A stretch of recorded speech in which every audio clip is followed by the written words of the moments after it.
93 से पहले क्या दाऊद इब्राहिम वापस आया था दुबई में जो फरार हुआ था? मुंबई धमाकों से पहले वो दुबई से यहाँ आया। किस पर्पस के लिए? वो तो आया था जनाजे में अपने बहनोई की रसूमात में शिरकत के लिए। 91 में आया और वो वहाँ तक रहा उस वक्त तक जब उस पर इल्ज़ाम नहीं लगा। पुलिस ने जब ये कह दिया कि मुंबई ब्लॉस जो हैं उसका सरपरस्त दाऊद इब्राहिम है, डी कंपनी इसकी मनसूबाबंदी में शामिल थी और उसी की रहनुमाई में सारा काम हुआ है, तो दाऊद इब्राहिम जो है ना वो फरार हासिल करके वापस दुबई चला गया। लेकिन भारतीय मीडिया ने क्या प्रोपेगेंडा किया? भारतीय मीडिया ने कहा कि ये पाकिस्तान में रुपोश है। भारतीय पुलिस ये कहती रही कि जी वो कराची में है, वो कहते दुबई में है। वो आपस में तनाज़ा खड़ा हो गया उनका कि ये है कहाँ रुपोश। लेकिन ख्याल ये है कि ये दुबई में था, लेकिन इसका अपनी बहन से पूरा राब्ता था। हसीना पारकर ने अपने खामंद इब्राहिम पारकर के कत्ल के बाद जो इंतकामी सियासत की, जो मेन ग्रुप लीड किया, लेकिन 93 के बाद जब उसको पता लग गया कि दाऊद इब्राहिम की अब वतन वापसी यानी भारत वापसी नामुमकिन है, मुंबई वो नहीं आएगा, तो उसने अपने भाई का सारा कारोबार संभाल लिया।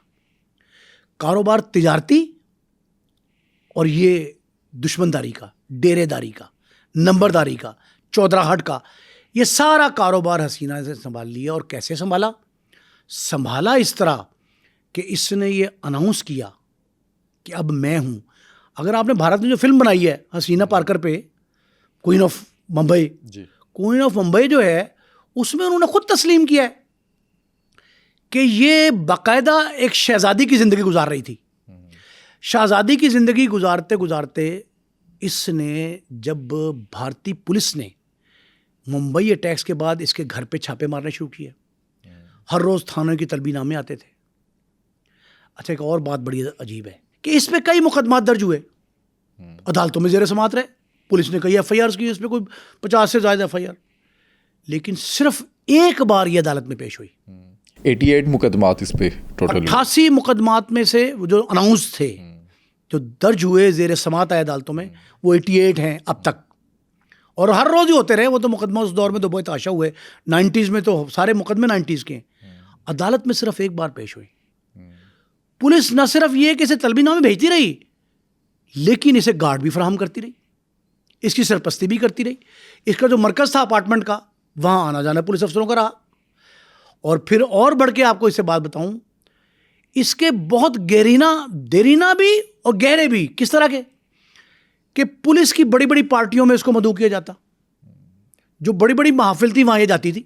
सियासतदानों के साथ इसका, सियासतदानों से बड़ा गहरा ताल्लुक था इसका, पुलिस अफसरों से, एजेंसीज से और गैर मुल्की। अच्छा, अब ये बात भी दिलचस्पी का बायस है कि बॉलीवुड के कई फनकार जो हैं वो इसके पास आते जाते थे, इससे रहनुमाई लेते थे। फिल्में इसके कहने पे बनती थी, बड़ी शौकीन थी। लेकिन जब मुंबई अटैक्स होते हैं और पुलिस इसको ज़लील और रुस्वा करती है, थानों के तलबीनामे भेजती है, इसके ख़ानदान पर अरसा याद तंग करती है, तब ये हसीना पारकर दाऊद इब्राहिम बन जाती है।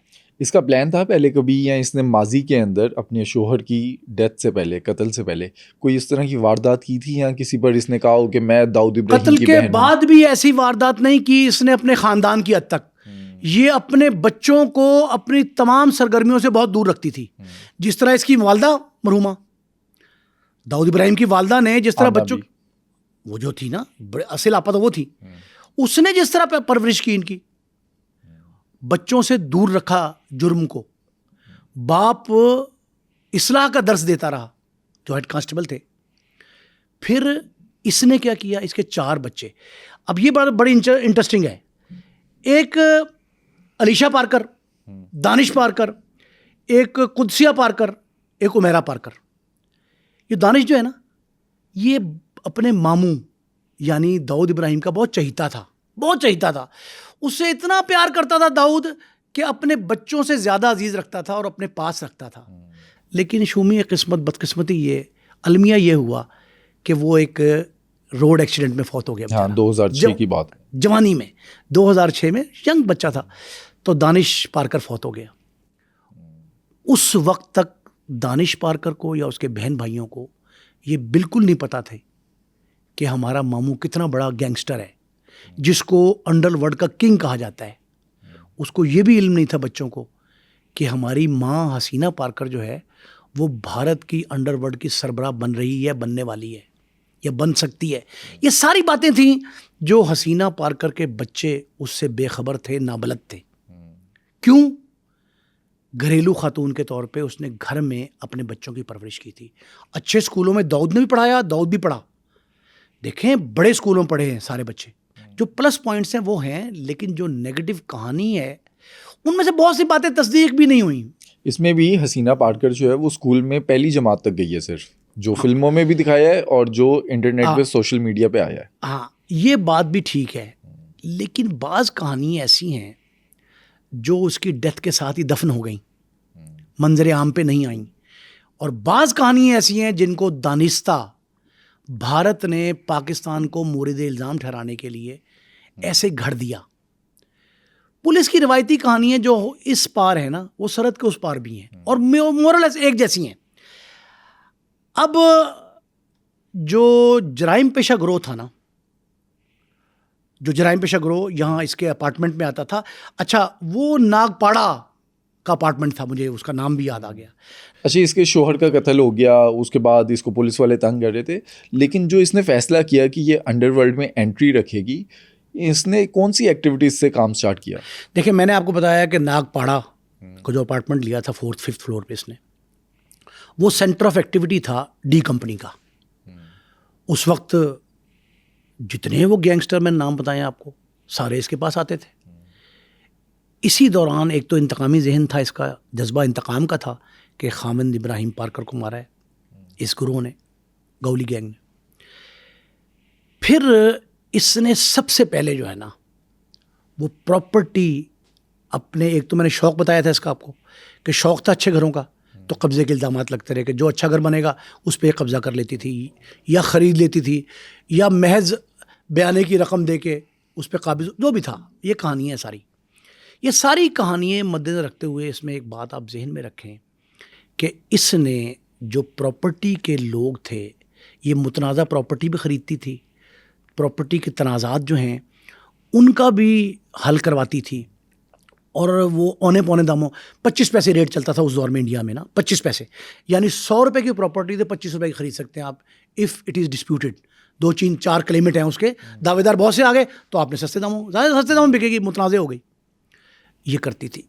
इब्तदा में जब इसने मरकज़ बनाया इस फ्लैट को, तो वहाँ छोटे मोटे इलाके, नागपाड़ा बड़ी गुंजान आबादी है, महाराष्ट्र के वो इलाके जिनमें एक घर में 20-20, 25-25 अफराद रहते हैं, और जो हाई राइज बिल्डिंग्स हैं, फ्लैट्स हैं, उनमें एक ही बिल्डिंग में 700-800 अफराद रह रहे हैं, इतनी बड़ी सुकूनत है।